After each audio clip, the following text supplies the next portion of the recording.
Ол көшбасшы жариялаған әлеуметтік бастама барша қазақстандық үшін үлкен маңызға ие. Онда айтылған міндеттер ел игілігіне бағытталып, халықтың тұрмыс жағдайын жақсартуға негізделген.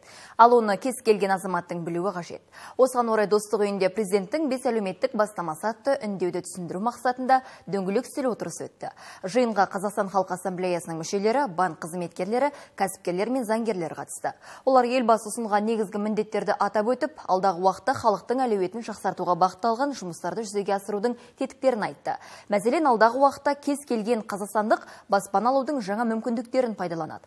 Ол үшін ұлттық банк арнайы ұйым құру арқылы ипотекалық несиенің 7-20-25 бағдарламасын әзірлейді. Осы шарт бойынша берілетін несиенің өсім мөлшерлемесі 7%-дан аспайды және бастапқы жарна 30%-дан 20%-ға түсіріледі.